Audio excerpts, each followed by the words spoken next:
എങ്ങു നിന്നോ വന്നു കയറിയ വലിയ തമ്പുരാൻ കോവിലകം ഭരിച്ചപ്പോഴും എല്ലാം മടക്കി പിടിച്ച് കാത്തിരിക്കുകയായിരുന്നു. 10 മടങ്ങ് ശക്തിയോടെ തിരിച്ചടിക്കാൻ. ആദ്യം തളർത്തി, പിന്നെ വീഴ്ത്തി, എന്നിട്ടിപ്പോഴും ജീവിച്ചിരിക്കുക. ഇനി കാത്തിരിക്കാൻ വയ്യ. നാളെ നേരം വെളുക്കുമ്പോ എല്ലാം കലങ്ങി തെളിഞ്ഞിരിക്കണം. എടാ, അപ്പൊ എന്റെ പട്ടാഭിഷേകം? അമ്മ തമ്പുരാട്ടിയുടെ പ്രാർത്ഥന കഴിയുമ്പോ തെക്കിനിയിലെ വിളക്കുകൾ അണയും. അത് കഴിഞ്ഞിട്ട് മതിയല്ല. പിന്നെ ശവം പോലും കാണരുത് ഇവിടെ. പോയിക്കോ. നിക്ക്. വലിയ തമ്പുരാനെ കൊന്നിട്ട് എന്ത് കാര്യം? വർഷങ്ങളായി ഞാൻ മനസ്സിൽ താലോലിച്ചു വെച്ചിരിക്കുന്ന എന്റെ സ്വപ്നം, എന്റെ പട്ടാഭിഷേകം, അത് നടക്കുമോ? എന്തെങ്കിലും കുൽസിത പ്രവൃത്തിയിലൂടെ ആനക്കാരൻ തമ്പുരാനായാൽ? ആവില്ല. ക്ഷേത്രത്തിലെ തിരുവാഭരണം മോഷ്ടിച്ച വിവരം അവന്റെ നാട്ടിൽ ഞാൻ പാട്ടാക്കും.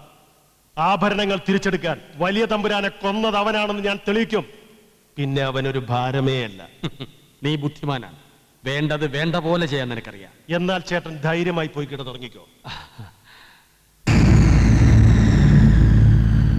ഇനി ഇയാൾ ഉണരണോ വേണ്ടയോ എന്ന് ഞാൻ തീരുമാനിക്കും.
എന്താ എവിടെയാ വലിയ തമ്പുരാൻ?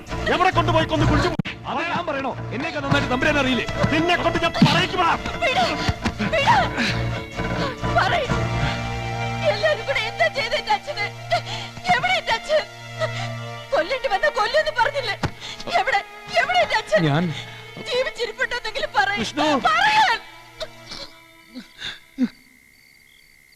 വിഷ്ണു, ക്ഷേത്രത്തിലെ തിരുവാഭരണം മോഷണം പോയി.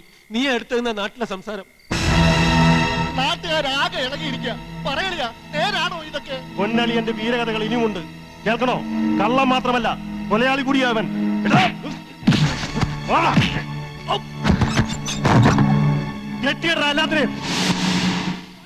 നമ്മുടെ മോൻ ദേവിയുടെ തിരുവാഭരണം കക്കുന്ന കരുതുണ്ടോ നീ? എന്റെ ഭഗവതി, എന്തിനാ എന്നോട് ഈ പരീക്ഷണം? എല്ലാരും കൂടി തല്ലിപ്പൊളിച്ച് അകത്ത് വരും മുമ്പ് ഒന്ന് ഇറങ്ങിച്ചെല്ല്. എന്തെങ്കിലും ഒരു സമാധാനം പറയ അവരോട്. തുറക്കണോ വാതിൽ? അതോ വന്ന് ചവിട്ടി പൊളിക്കണോ? പണിക്കിറങ്ങി മാറിയിരിക്കുക. ഇനി നോക്കി നിന്നിട്ട് കാര്യമില്ല, ചവിട്ടി പൊളിക്കുക. എന്താ നിങ്ങൾക്ക് വേണ്ടത്? തലമുറകളായി വിളക്ക് വെച്ച് ആരാധിക്കുന്ന പരദേവതയുടെ മുതല് എന്റെ മോൻ കട്ടുമെന്നറിയണോ? അങ്ങനെ ഒരു കൊടുംപാപം ചെയ്യാൻ അവന്റെ കൈ പൊങ്ങുന്ന കരുതലുണ്ടോ? നടയടച്ചു കൂട്ടിയ താക്കോല് ഇപ്പോഴും ഈ അറക്കകത്ത് ഇരിപ്പുണ്ട്. അതാണല്ലോ സൗകര്യമായത്. പരദേവത മാത്രമേ ഉള്ളൂ പൊന്നുംപടക്കാർക്ക് സ്വന്തമായിട്ടുള്ളത്.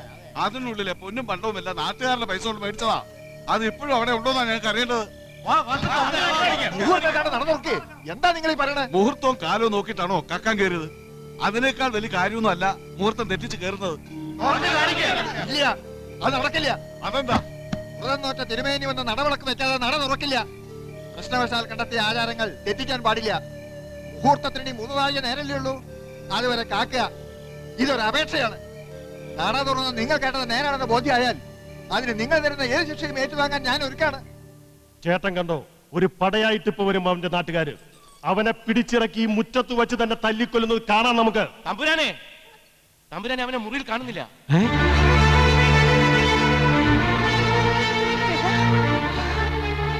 ചേട്ടാ, കല്യാണിയും കാണാനില്ല. ഞാൻ എല്ലായിടും തിരക്കി. പിന്നമ്പറത്തെ വാതിൽ തുറന്നു കിടപ്പുണ്ട്. അപ്പ ശത്രു കൂടാരത്തിൽ തന്നെയുണ്ട്. കളം മാറ്റി ചവിട്ടാൻ തുടങ്ങിയിരിക്കുന്നു. ബലരാമനെ വിഡ്ഢിയാക്കിക്കൊണ്ട് ഓരോന്നിങ്ങനെ ഹരിച്ചും ഗുണിച്ചും കണക്ക് കൂട്ടി വരുമ്പോ അത് തെറ്റിക്കാൻ തുടങ്ങിയാ സഹിക്കാൻ പറ്റുമോ? പറ്റില്ല. അവനെ തുറന്നുവിട്ട ഞാനാ. നിനക്ക് എന്ത് ചെയ്യാൻ പറ്റും? ഒരിക്കലും കണ്ടിട്ടില്ലാത്ത നിന്റെ പുതിയ മുഖം കണ്ടപ്പോ എന്റെ മനസ്സ് പിന്മാറി. നീ കൂട്ടിക്കിഴിച്ച കണക്കുകളെല്ലാം തെറ്റിച്ചതും അതുകൊണ്ട് തന്നെയാണ്. എന്നെ വിഡ്ഢിയാക്കാമെന്ന് കരുതിയോ? നടക്കില്ലടാ. കുഞ്ഞുനാളിലെ ഈ കൈ പിടിച്ചാണ് നീ പിച്ച വെച്ച് നടന്നിട്ടുള്ളത്. ഈ നെഞ്ചി തലചായ്ച്ചാണ് നീ ഉറങ്ങിയിട്ടുള്ളത്. ഈ കൈ കൊണ്ടാണ് നിന്നെ ഞാൻ ഊട്ടിയിട്ടുള്ളത്. അതേ കൈ കൊണ്ട് അടിച്ച് ചെകിട് പൊളിക്കാനും എനിക്കറിയാം. എന്റെ പട്ടാഭിഷേകത്തിന് ഏറ്റവും കൂടുതൽ തിടുക്കം കൂട്ടിയവൻ നീയാണ്. അതും സ്വപ്നം കണ്ട് നടന്ന ഞാൻ നിന്റെ താളത്തിനൊത്ത് തുള്ളി. പക്ഷെ അത് വലിയ തമ്പുരാനെ കൊന്നിട്ട് വേണമെന്ന് ഞാൻ ഒരിക്കലും ആഗ്രഹിച്ചിട്ടില്ല. നിന്നെ തമ്പുരാനാക്കാനാണ് ഞാൻ ഈ പാടൊക്കെ പെട്ടതെന്ന് കരുതിയെങ്കിൽ തെറ്റി. വലിയ തമ്പുരാന്റെ അതേ അനുഭവം നാളെ എനിക്കും വരുമെന്നറിയാം. അതുകൊണ്ട് തന്നെയാണ് ഞാൻ ഈ കളി കളിച്ചത്. എന്റെ കരുനീക്കങ്ങൾക്ക് തടസ്സം നിൽക്കുന്നത് ആരായിരുന്നാലും ശരി, ബന്ധങ്ങളൊന്നും നോക്കില്ല ഞാൻ. ചവിട്ടി നാഭി കിടക്ക് തളർത്തിവിടും ഞാൻ. പിന്നെയും ഒഴിയാതൊരു കട്ടില് വീണ്ടും കിടക്കും കോലോ തകത്തളത്തില്. ഓടാ.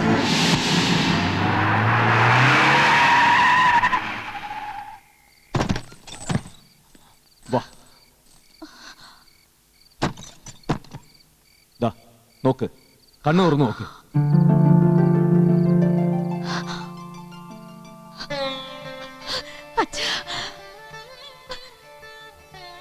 രക്ഷിച്ചു കൊണ്ടുവന്ന ഈ തമ്പുരാന്, അല്ലെങ്കിൽ കൊന്നുകളയായിരുന്നു നിന്റെ ചെറിയച്ചന്മാര്. കഴിഞ്ഞ 6 മാസമായി ചെയ്തു കൂട്ടിയതെല്ലാം ഈ ഒരു ദിവസത്തിന് വേണ്ടിയിട്ടായിരുന്നു. നാളെ പുലർച്ചെ പൊന്നുമടം കുടുംബക്ഷേത്രത്തിൽ നട തുറക്കും. അതിനു മുമ്പ് ചെയ്തു പോയ തെറ്റുകൾക്കെല്ലാം പ്രായശ്ചിത്തം പറഞ്ഞ് എനിക്ക് ദേവിയുടെ തിരുവാഭരണം തിരിച്ചു വെക്കണം. നിനക്കറിയോ, നിന്നേക്കാ കൂടുതൽ ഇദ്ദേഹത്തിന്റെ ജീവന് വേണ്ടി പ്രാർത്ഥിച്ചിട്ടുള്ളത് ഞാനാ. ഈ തമ്പുരാനൊന്ന് വാ തുറന്ന് മിണ്ടിയില്ലായിരുന്നെങ്കിൽ പിച്ച് ചീന്തിയെ നാട്ടുകാരെന്റെ അച്ഛനെ.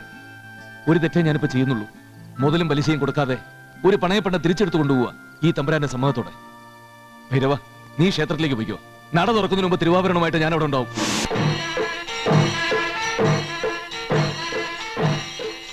അമ്മേ ഭഗവതി മഹാമായേ,